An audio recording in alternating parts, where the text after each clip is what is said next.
want to ask him if you could pass on to him, ask him how he thinks he is like Mr. Trump, and in what ways does he think Mr. Trump is different? I came to the United States from Rome, Italy in 1985.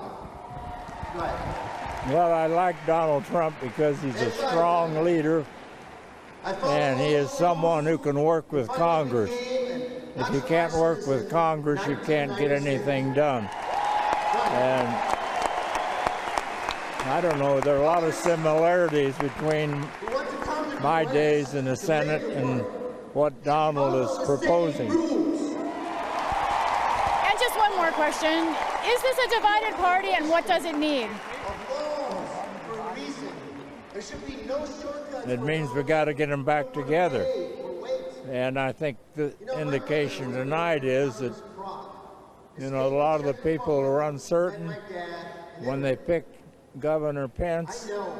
That brought a lot of conservatives over. And, you know, they're months before November, and I think the Trump campaign is going to prevail. Senator Bob Dole, I salute you. Thank you, sir. You must never be satisfied with success, he told us. And you should never be discouraged by failure. Failure can be sad, but the greatest sadness is not to try and fail, but to fail to try. In the end, what matters is that you have always lived life to the hilt. Strong, brave, unafraid of controversy, unyielding in his convictions, living every day of his life to the hilt, the largest figure of our time, whose influence will be timeless. That was Richard Nixon. How American. May God bless Richard Nixon. And may God bless the United States. Majority Leader, Senator Dole of Kansas, is recognized. I appreciate very much the resolution just passed. Will it be in big letters or neon or? I know it can't have any political advertising on it, but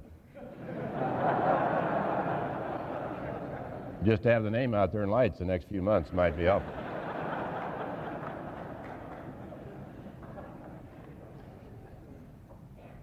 Well, I want to thank all of my colleagues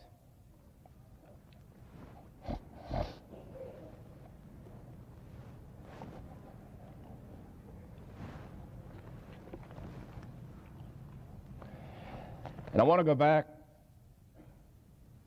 136 years ago this summer. A committee arrived in Springfield, Illinois. Senator Simon probably knows the story. To formally notify Abraham Lincoln that the Republican Party had nominated him to run for president. And history records that Lincoln's formal reply to the news was just 2 sentences long. And then as he surveyed the crowd of friends, as I surveyed the crowd of friends here in the galleries and on the floor, who had gathered outside his home, he said, "And now I will no longer defer the pleasure of taking each of you by the hand." So I guess as Lincoln said then, 136 years ago, if all of us who are leaving this year, and I'm only one, I know we have the same thoughts and the same emotions.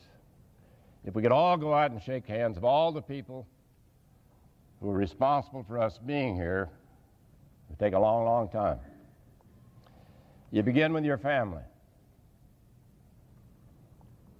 You obviously begin with your parents, your brothers, your sisters, and you think about all the support they provided and all the good things that happened.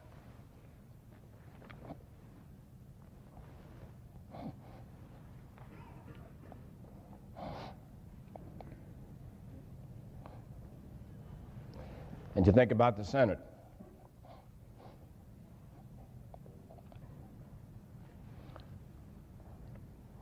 You think about your family, your remarkable, wonderful wife and daughter who have seen victories and seen defeats and put up, as all our spouses and children do around here, with late hours and not being home on weekends and all the demands that go with serving in the Senate.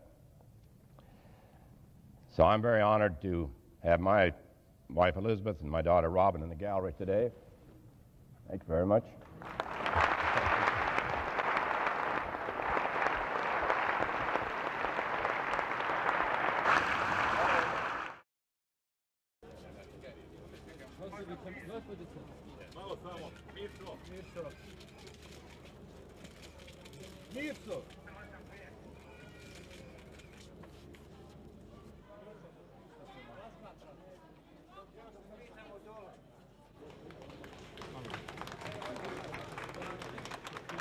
And they will hear the story of a great man who rose up from a small town in the heart of America to become a soldier and a congressman and a leader admired by all. They will hear the story of Bob Dole.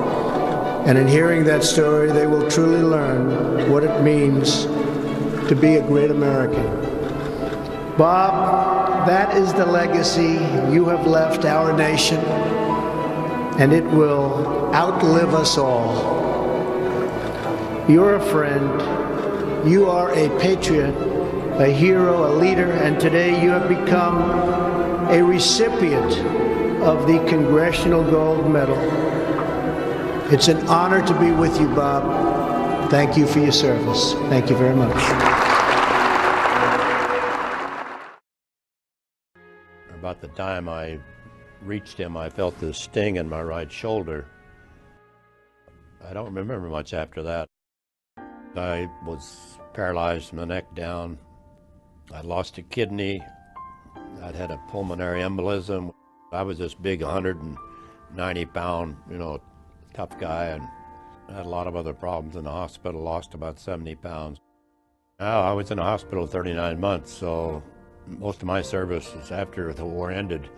I can still see my mother standing at the foot of the bed, two aides getting me up, and just by chance, I looked and I saw myself. I was shaken, to say the least. And I haven't looked in the mirror but twice since, because what I saw that day scared me.